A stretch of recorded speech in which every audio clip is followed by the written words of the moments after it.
back to Couples Consoling Plays Pokemon Blue Nuzlocke Corona Quarantine Edition. I'm Ellie.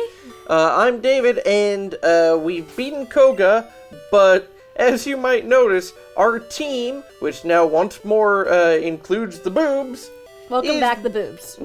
It's very underleveled. Yes. So we figured we'd That is an understatement. and fight a bunch of trainers and people that we haven't taken on, level up that way, and then maybe we'll even try some stuff in Saffron City when all is said and done. Yes. But the first thing this means is Cycling Road, and that also means... You know, Yanni in the Discord keeps asking me, wait, there's another Snorlax? Yes. It respawns? No, there are 2 Snorlaxes in the game, and there's one blocking this way too. Pokeflute? Yep. You passed it. Yep. Yes, I did. However, we have already caught a Pokemon on this route. Yeah. And also Dupe's Claw, so no luck at getting Daddy Jr., but... That's almost worse than Daddy. Daddy Jr. Ew. The junior as a suffix also makes me uncomfortable. Why is... What? I don't know. Or when dads name their sons after them and just call them Junior, like Donald Trump Jr. By the way, Quasimodo's been stuck up in the bell tower for way too long, so we figured we'd give Quasimodo a bunch of... Yeah. Let's at least start switch trading Quasimodo when we can. Yeah. I mean, hopefully a combination I think he can take on the Snorlax, but... It just woke up! What the hell's going on? What? Okay, so the Snorlax and us are on the same team. We're trying to get it to sleep.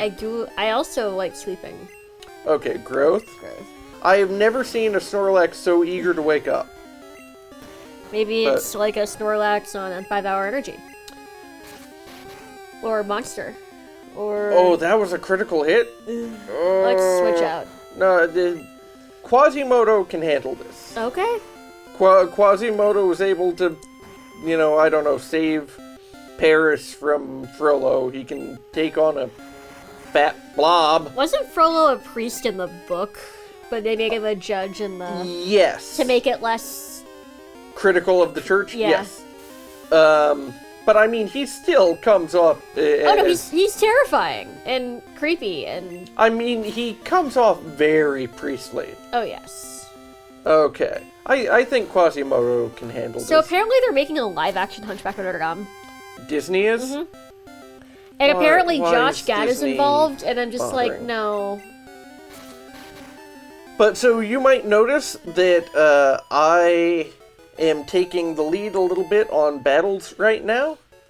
And that is largely because, given the number of things we're going to be fighting today, we figure now's a good time to update on how Corona is going. Yes, because we actually didn't do that last episode. Yeah, it's been a few days, but It's been... I mean, that's the thing. Time has, no meaning Time anymore. has no meaning anymore. I woke up and I'm like, oh, I should send something to my friend at the end of the week. And then you said it is the end of the week. It is we are recording on Friday. And we have officially been in your parents' basement for 3 weeks.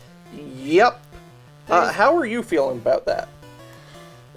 Time has no meaning anymore. I think the fact that I am in your parents' basement, also, and severely underemployed, does not help. I don't know, I wish I had money coming in.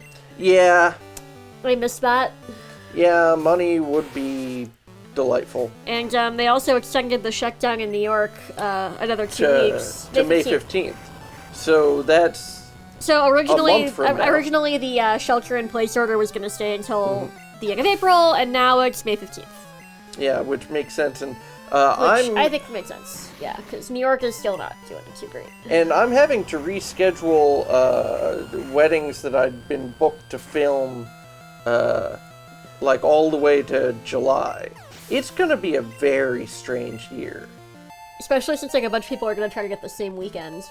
Yeah, no, that's already a problem. Well, I feel like next year... Hey, I'm gonna put Best Girl up front, Yeah. because I think we're gonna be fighting a lot of So I feel like when we go back, there's going to be a run on, doctor's appointments, haircut appointments, and wedding venues. It's going to be fucking impossible. Yeah. So here's a question. Do you think economically that's going to balance out? Like, the amount of everyone trying to do the same thing at once, pushing up prices. I think in a simplistic view, yes, but think about all the businesses that have had to just completely close down. Yeah. A lot of people were hoping that we would just immediately recover. We're not. This is gonna take years, I think, to fully recover from. We're at, like, over 17 million people unemployed, and unemployment systems are backed up. Oh yeah, no, we can't. We filed for unemployment weeks ago, and we've kept trying to, like, get in contact, and they just are not calling us. Nothing. Yeah. Heard nothing. I applied for an independent contractor loan. So did I. But that loan program, which also is for small businesses, has run out of money. So actually... And barely anyone who applied actually got a loan. No, there were two. We applied for the other one. The PPP is out of money. That's the one you had to go through a bank for. And we called the bank, and they were like, yeah, we're not handling any more of these. Yeah. 2 weeks ago. Yeah. And now it comes out that, hey, it's out of money. Gee, I wish there was almost like a reserve the federal government had for times like this. So if you don't remember, several weeks ago when the stock market had its first big crash of COVID, our illustrious president took all of the money out of Federal Reserve and gave it to Wall Street on a zero-interest loan, which was enough to cancel... Simplistic way to put it, but yeah. Which is enough to cancel student debt for the entire country. Just... they threw it into the stock market, and it's gone. So... The thing is... I'm being very simplistic about it, but... It is, I think, going to get paid back just like all the funds were from the Troubled Asset Relief Program back in 2008. Yeah, but there's no interest on these. Yeah, they get paid back, but there's no interest. And we, immediately saw the market continue to drop. It did nothing. It was a Band-Aid on a gaping chest wound. Now, that being said... Since then, Wall Street has, been ticking back up.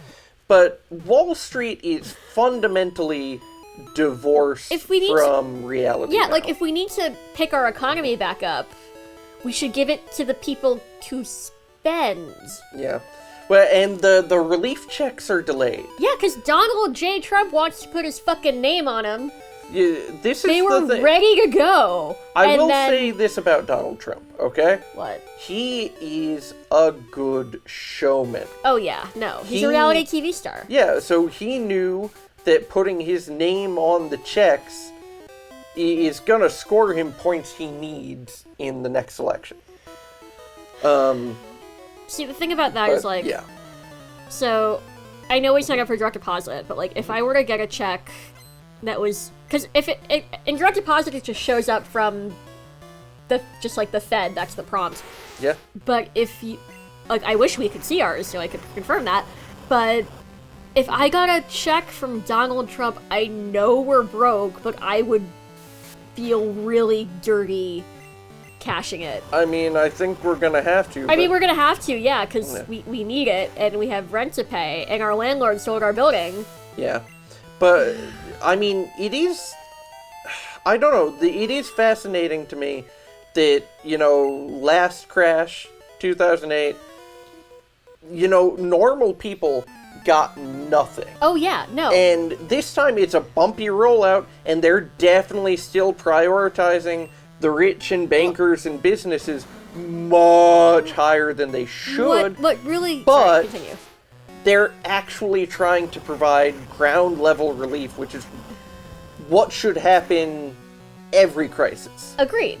If the problem is people aren't spending money, just give the people money, and then the money will filter through the rest of the economy. Yeah, but at the same time, I feel like giving everyone money, but then not putting more flexible parameters on, mortgage payments. It's just gonna end up being a bailout for the landlords with extra steps.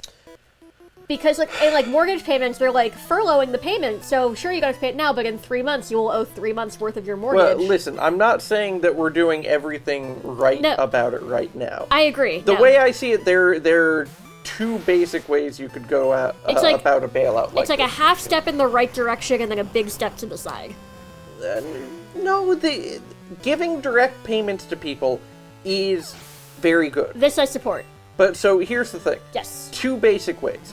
Either you pay everyone a lot and then cancel no payments due because you'll have given everyone enough.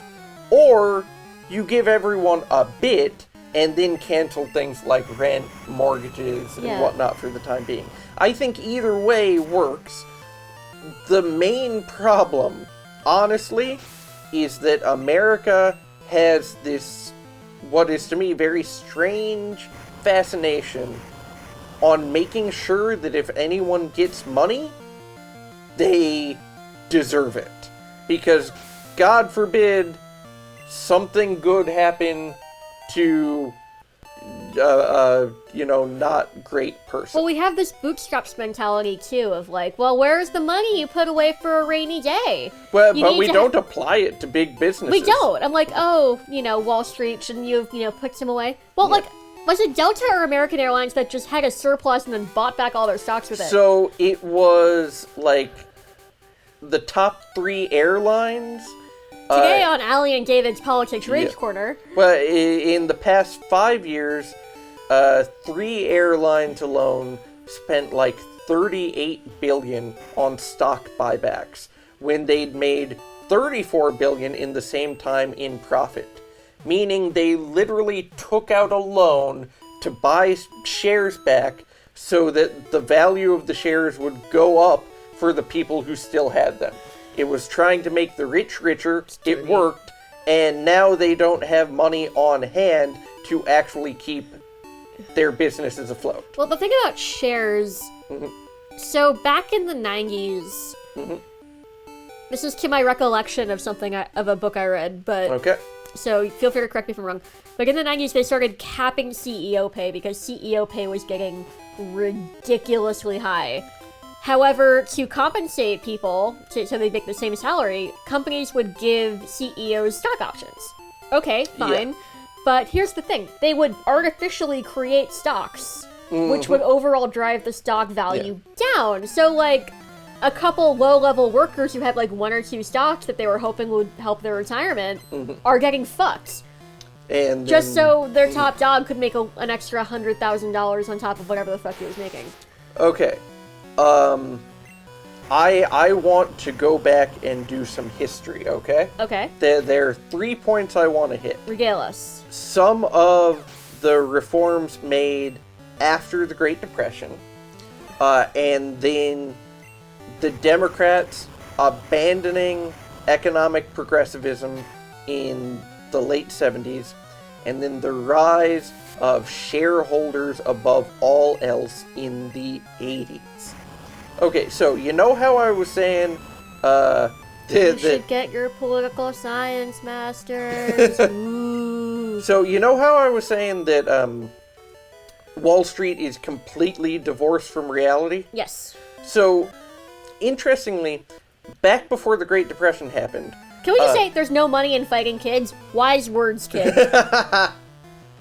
Oh, it's not a kid, it's an adult. Yeah, no. I'm not sure if he means, fighting kids, punching them himself, or, kid fighting. But, so... Sorry to cut you off. It's okay. In the period before the Great Depression, one thing that would happen is people would do their jobs on Wall Street. I think that's the first time we've seen a primate. Which is cool. Right.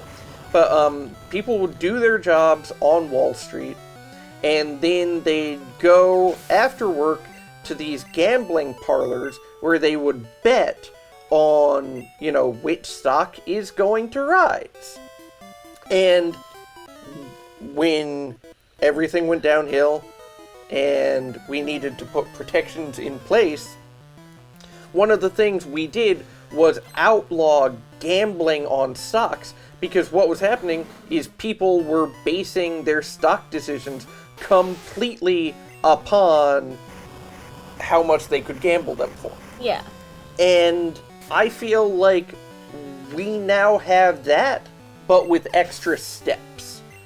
Like, Amazon's stock is super, super high. Yes. But Amazon as a company doesn't actually make much money. It's just everyone perceives Amazon is doing well, so they want to buy the stock. And then it's a self-fulfilling prophecy, because then their stocks go up, because the demand Well, is higher. and then Jeff Bezos gets rich. But all it is gambling tokens. That's all it's become. And the stock market should exist to get capital to people who need it. It basically should exist as an intermediary between people with good ideas and people with money. Yes. Also, like, hey, I want to buy X stake in your company now for, like, the $700 you need to start, and then, like, in 20 years when you sell it, and that stake is worth $20,000, then exactly, that's how it's supposed to work. Yes. That's why it should work, but it's basically just become a rich person's playground. Basically, yeah. So, basically, every time we have weakened a little bit of the regulations we put in place after the Great Depression, inevitably we get hit with a recession. Yes. Every time.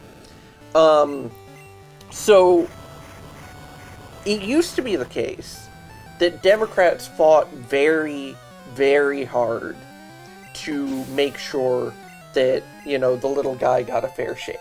Yes. And for the record, Allie and I, we're both registered as Democrats, but we have some fundamental problems with the way the party is run. We just hate both parties. I mean, so here's the thing. Political parties don't actually serve ideas.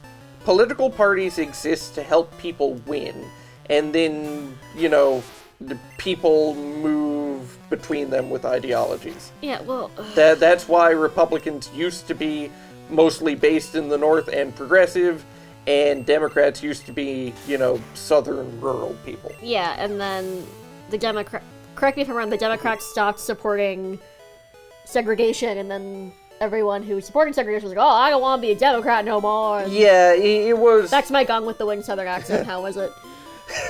So it was a slow motion process over the course of 20 or 30 years, but yeah, basically. Yeah. So, but here's the thing, okay? In the 70s, we had Watergate. And of course, the Republicans got wiped the fuck out in Congress next time there was an election. Yes. This meant so many new Democrats getting into office. And these people were mostly young Democrats who were very focused on the civil rights issues of the day because America had basically ignored, let's call them, black people for 100 years? Basically, yeah. Over 100 years. And so that was what voters were focused on. And then the country had more money than it does now if you adjust for inflation. Yes. But so that's what voters were focused on. And oddly, it was the old Southern Democrats who had been a pain in the ass for FDR when FDR was in office. But these were the people who inherited the legacy of progressive economic values. Yes. Because the economy wasn't such a huge deal day to day for them back then. Well, yeah, because they had free labor. When they were founded. In free labor? Yeah, slavery. Oh, no, I'm talking... Am I going back way too far? Yeah, no, I'm talking 1970s. Okay, I thought we were talking 1770s. No, I'm talking 1970s. Okay, so I'm 200 years before you are. Continue. Yes. But... it was we had a bunch of, frankly, racist Southern Democrats in the party. And they were called Watergate babies, the Democrats who swept in after Watergate. They came in and cleared shop. they were eager to get out any of the old racist Democrats. And good thing. That's fantastic. But here's the problem. With them not being that interested in economics... The economic priorities kind of faltered. Yeah, they just weren't fighting that hard to make sure that, like, labor was protected. Yeah, or, like, minimum wage would go up. Yeah. But so... You know, cost of living would stay out, rent protections, housing protections. Yeah. All that stuff we're fighting for now as the millennial generation. Mm-hmm. So, when Nixon was ousted out of office, you know, all these business tycoons who basically saw the Republican Party as their voice in politics were like, well, shit, we need to find some way to get some power back. And that's how basically the Reagan Republicans were born. What year exactly was Reagan elected? 1980. That's it. And I so... can't remember if it was 80 or 84. Because what it was is it was Republicans trying to reinvigorate their, you know, economic message and saying... And of course, you know, the economy's pretty good. Well, also, I'd like to point out Ronald Reagan, also a media personality who was super racist and hated gay people. Like, Nancy Reagan, his wife, basically said AIDS was a blight for gay people to punish them. And this is why all the gays hate Reagan. Because he basically killed so many of them. I mean, it's deserved. You know who... I'm tempted to say us because, like, as someone whose parents lived in New York and had friends who died of the crisis, and I'm so tied to New York, but it's like, but I can't because I'm 28 and a girl and married to a guy. So, but so with this reinvigoration of business, there came about this idea, a reshuffling of priorities for who companies are serving. Because basically companies serve three masters. They serve the shareholders, the customers, and the employees. Yes.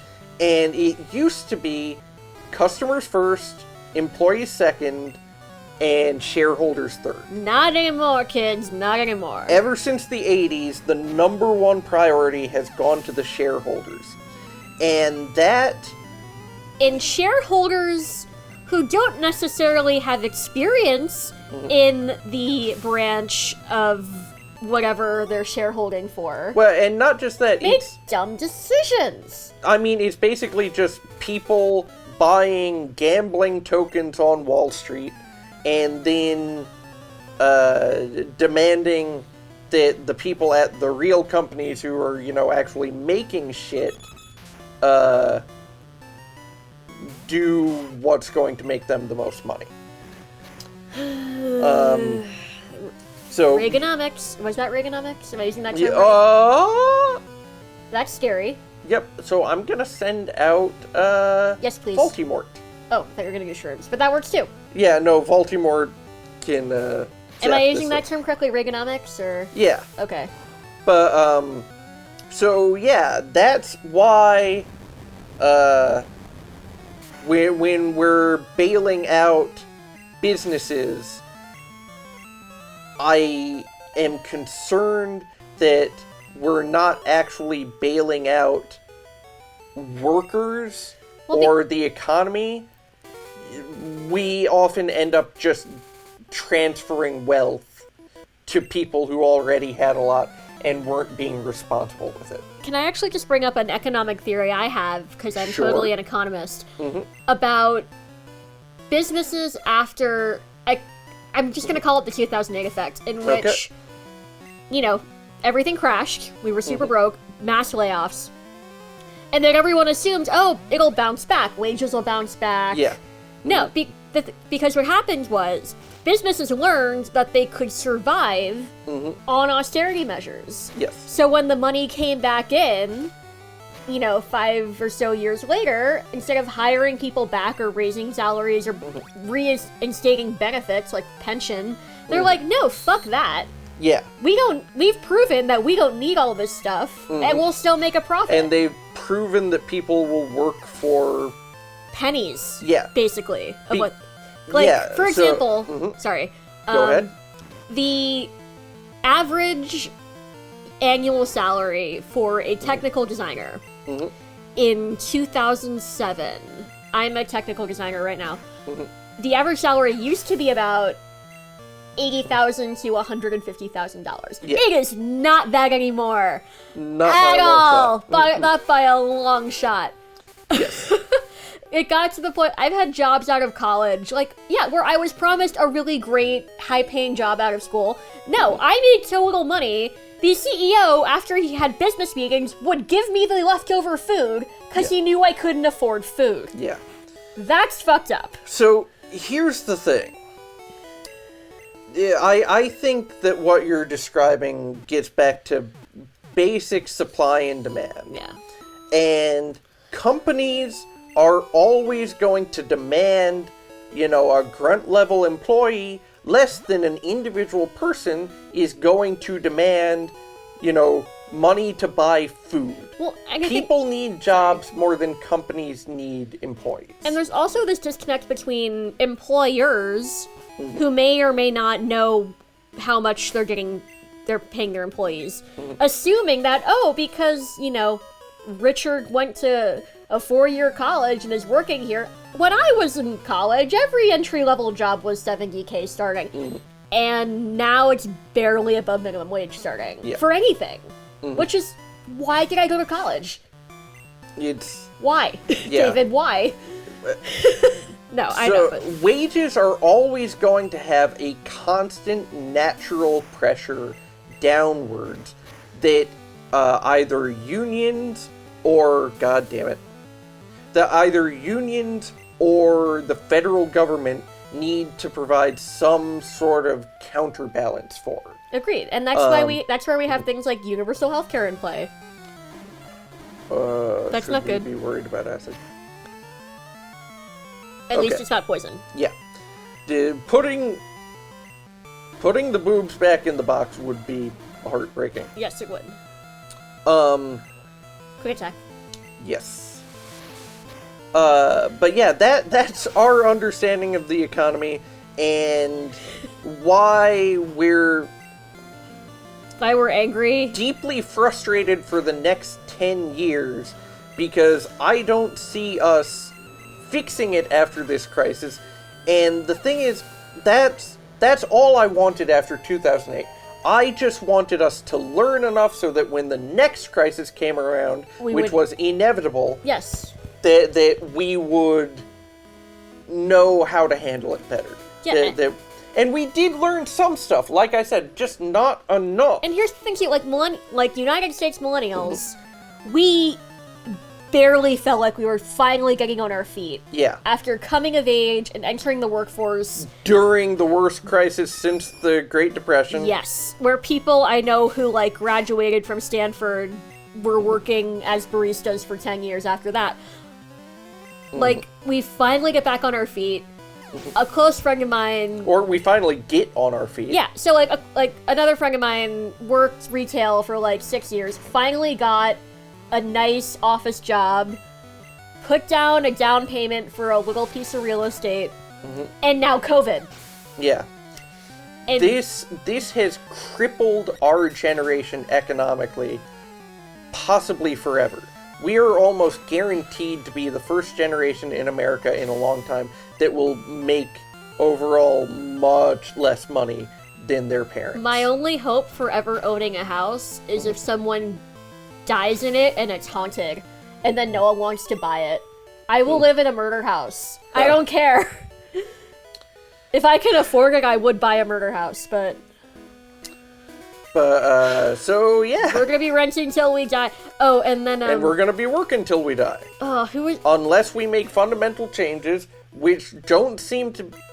Well, so, another anecdote. We were doing our taxes, right? Yeah. Freelancer taxes are stupid. Yeah, oh my god. Because we barely make enough to cover our own bills, and then we gotta pay for other shit.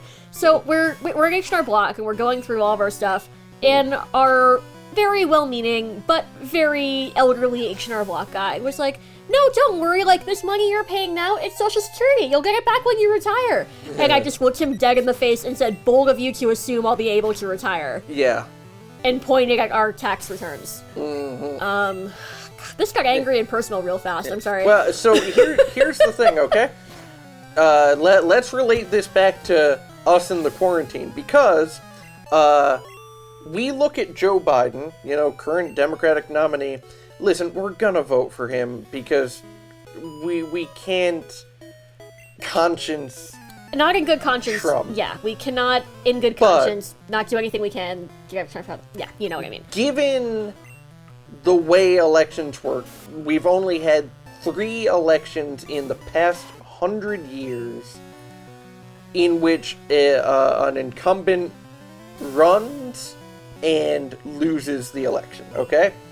So, who should we send in? Whatever, if we're paralyzed, we can't get poisoned. But, if we get Biden, we're gonna have him for 8 years, probably. Yeah. And it's 8 years of all he... But Biden has a very similar problem to Trump, in that all Biden wants to do is get elected. That's all he wants. He has no platform. He has no plans to implement change or improve the lives of Americans. He wants to, quote-unquote, go back to normal. But normal didn't work for half the country, which is why we got Trump. For more than half the country. Which is why we got Trump in the first place. Yeah. So, we're probably going to have Biden for 8 years. Given the way the Senate elections look, if he wins in November, he is never going to have any significant majority in the Senate. Nope. Especially because McConnell's never gonna die. I'm pretty sure he's got a decrepitly aging portrait of himself in his attic. But, so Biden's not gonna be able to do much at all, even if he wanted to, and we don't think he wants to. Then, inevitably, that means he will be followed up by a Republican. And given... that's 16 years of... Yeah. Given how happening. powerful incumbency is, we look at Joe Biden and see 16 years, at least, until someone comes along and maybe, fucking maybe, helps our generation. And by then we're gonna be what? 46? 50? Yeah. Mm-hmm. So... Like, then we're already mostly out the door. Like... So this is honestly... It would be coming too late to actually meaningfully help us. So... This is something that's going on with a lot of people right now, that they're fighting with the people they're in quarantine with. Yes. Much like we are with your parents on occasion. Yeah, because my parents, they're being such, I don't want to say condescending assholes about it, but I just did. We do love your parents, Yes. and they're sheltering us. But they have been so condescending about us not liking Biden. My dad literally walked up to me and said, "You do know that Trump is literally the worst president that we've ever had." And after I pointed out that, Jackson did the Trail of Tears and Johnson prevented us from making meaningful change after the Civil War. Yeah, he's the worst president George we've had. W. Bush got us into the Iraq War with no... Well, that's the thing. Every time we think the Republicans can't get worse, they do. prove us wrong. Like, what's gonna come after Trump? Exactly. But, he seems to think that he needs to explain to us how bad Trump is. No, we get it. We know Trump is bad. We know Trump is very, very bad. We've been screaming that Trump is bad at the top of our lungs for the last 4 years. But you can't expect us to be happy about a candidate who means 16 years of waiting for meaningful change. So the one thing is, so in a lot of corporate jobs I've worked, the majority of my coworkers have been seriously Republican. And I've been told to my face, well, you'd be a Republican if you had money. Yep. That happened to me. Well, Someone said that to my face. I mean, what you should tell them is, well, why don't you give me money it was and the find guy. out? It was the guy writing my paychecks. So, yeah, they were so fucking smug when Trump won the election, and I was rooting for Bernie. And now, because of Trump, coronavirus has completely ravaged our country, and he's cutting funding to the World Health Organization now. Which, Trump cutting funding to the World Health Organization? Why? Oh, no, it's obvious why. It's because he handled this poorly, and he wants to use the World Health Organization. He wants to scapegoat the World Health Organization. Yes, to be able to say, it wasn't my fault, it was their fault. But the thing is, he's citing that the World Health Organization didn't say coronavirus was a big enough threat early enough. But we have receipts. Yeah. We have the World Health Organization.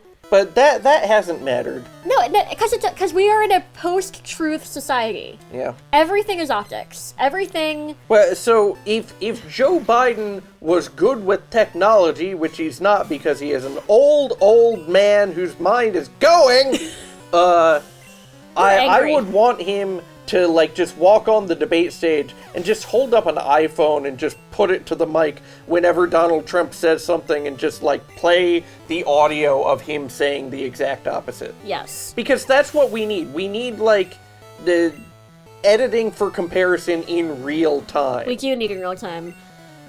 But, like, and there's...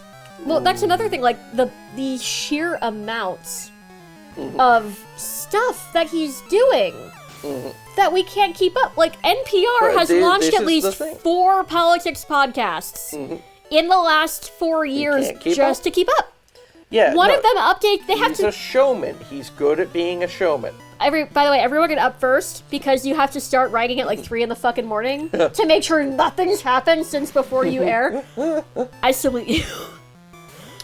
You know, I'm real nervous fighting all these poison types and... Yeah, me too. Sorry I could get super ragey, guys. Well, but that's the thing. Like, that's all we're thinking about when we're here. Yeah. Well, yeah, so we... Every time we try to call the unemployment hotline or try to get any kind of aid or, you know, just help. Health insurance, problems... So... Yeah, we very much want this to be a log of what life was like under the quarantine. And if we have to move back in with your parents, we'll have this to prove that we once had lives and jobs. We once did have lives and jobs, but now... I mean, don't get me wrong. I love my parents, and... No, I love your parents too. Like, your parents are wonderful, wonderful people, but they are just a little misguided in terms of our generation. Well, I mean, yeah, they are, and here's... I think what pisses me off most is that they're just not effective advocates for their own ideals. Yeah, they just sort of always sound like, fine, with everything that they want to do, like... Well, so it's not just that, it's that,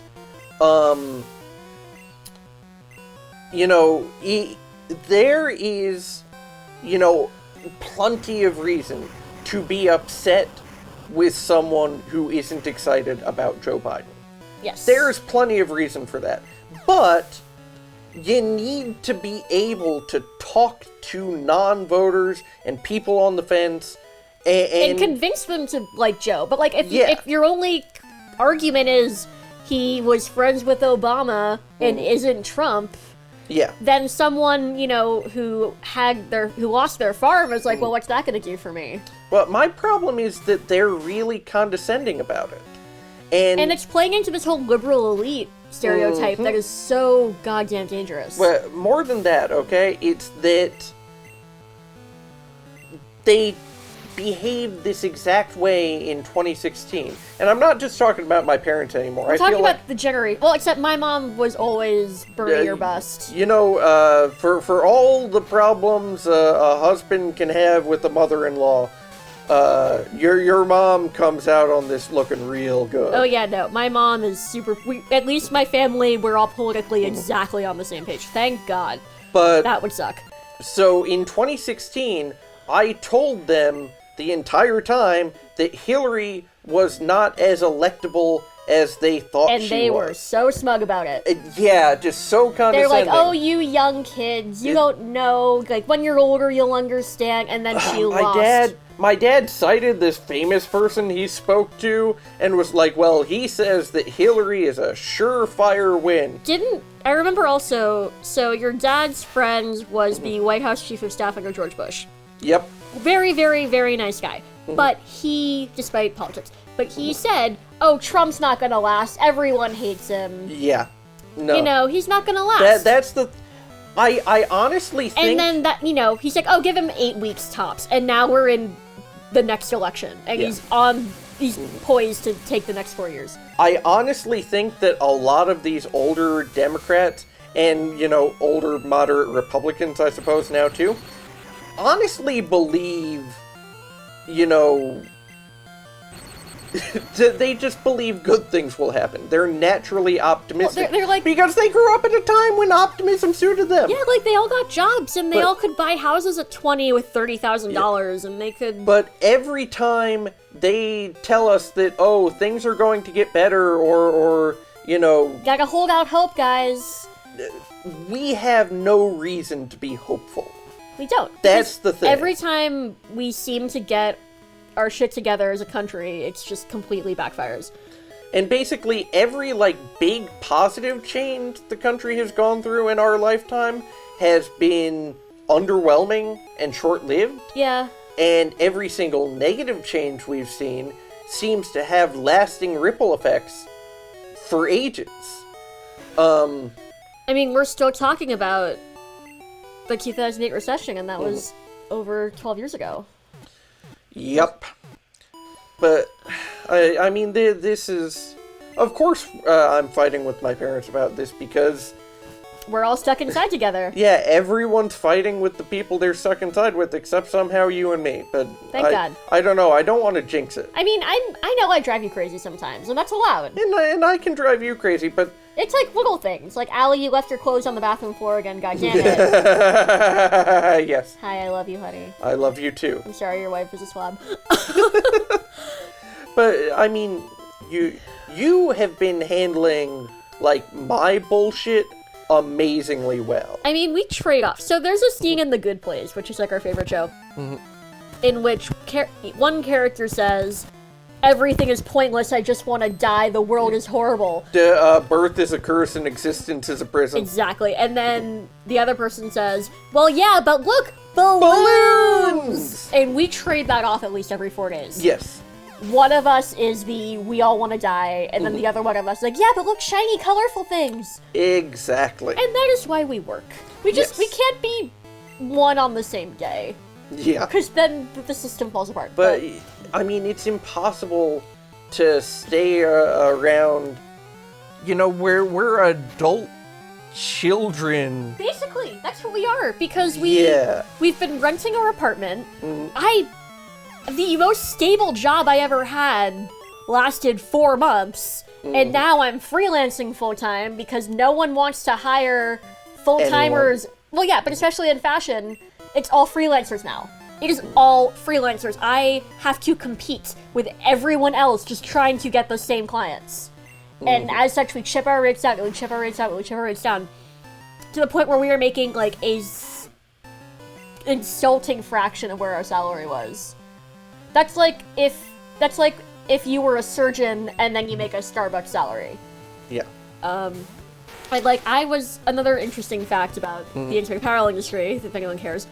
I graduated college right when Hanes, which is like your t-shirts and boxers and the packages, bought Maidenform, which was a very established, old school bra company that your parents know about.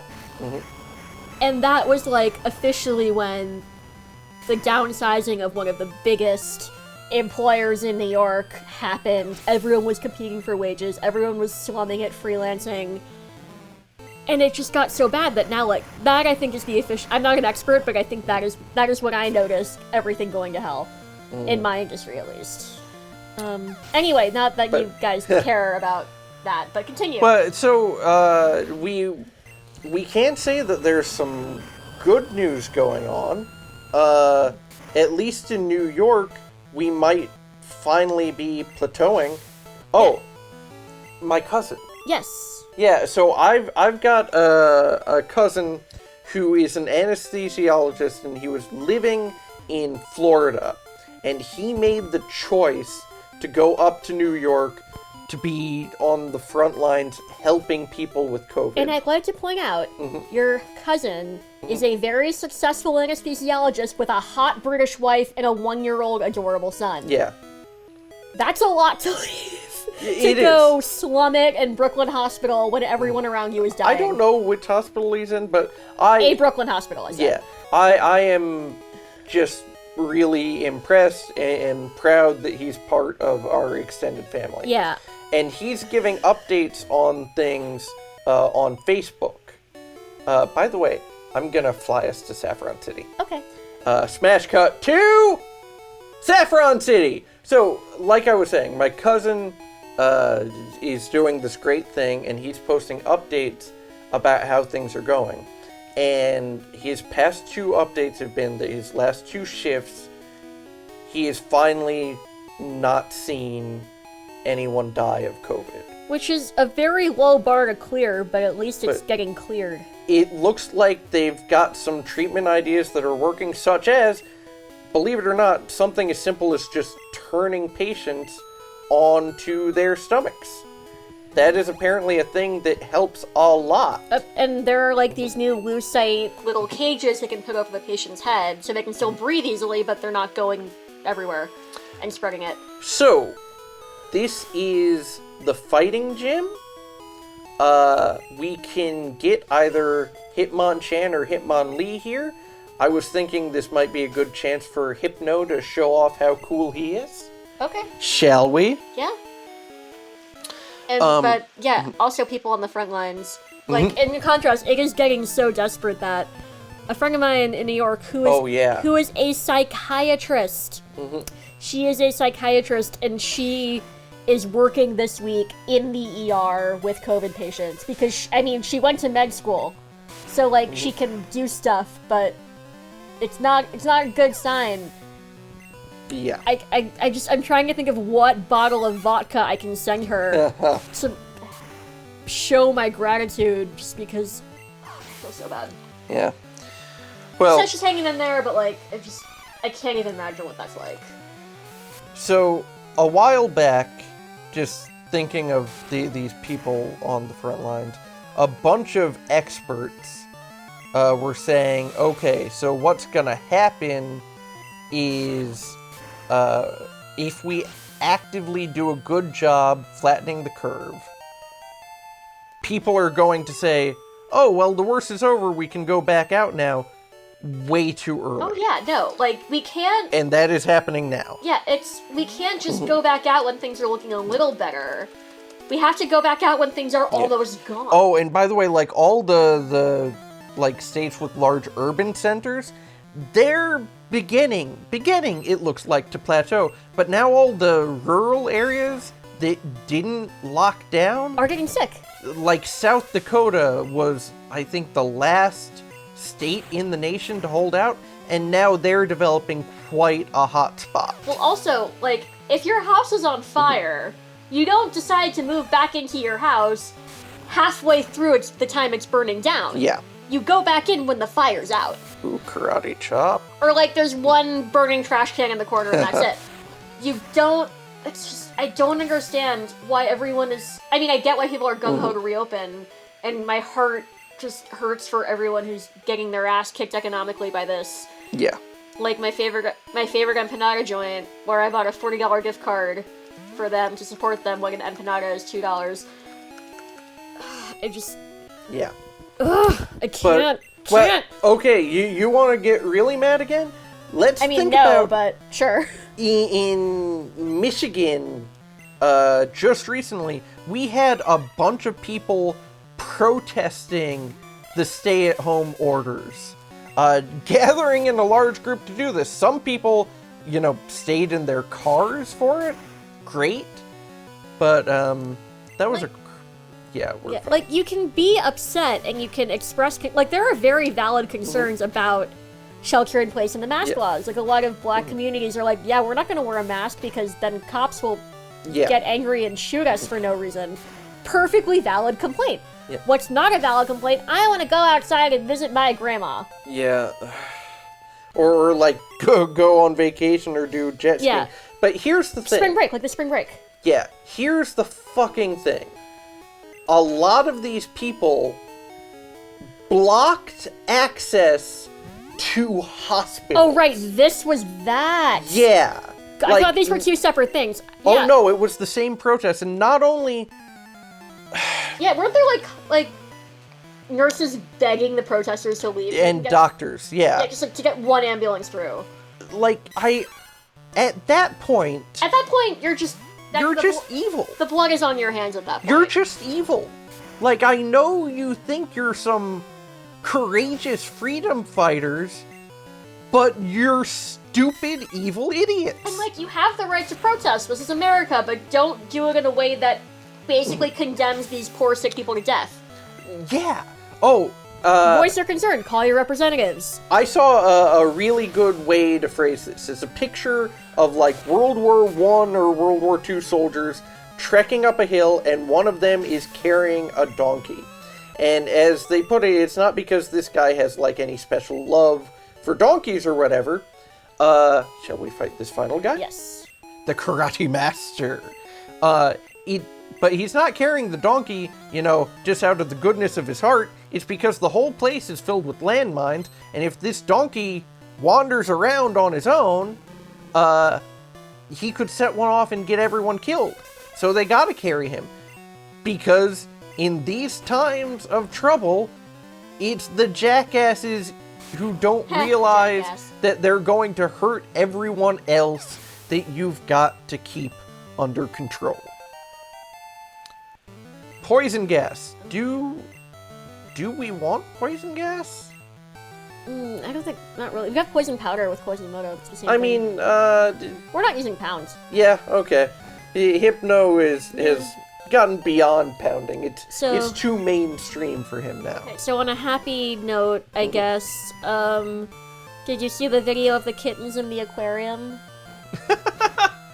Is this the best we've got? Okay, so on the evil side of the spectrum, Protesters are causing people to die. But Kittens in aquariums! I mean, it's my one thing.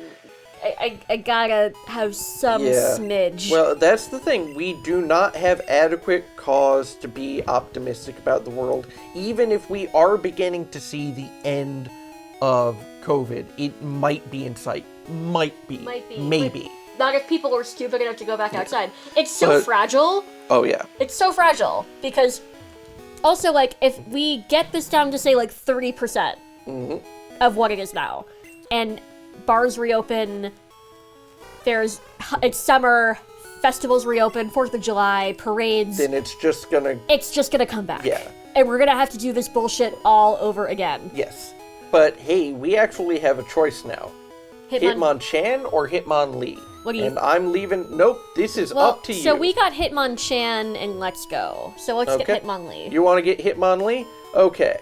I always get Hitmonchan. So getting Hitmonlee sounds like fun. What do we want to nickname him? Donnie Yen? Sure. Yay! Donnie, I can spell. I-E space. It'll fit! Yep, it will fit. Yay! Donnie Yen, welcome to our team.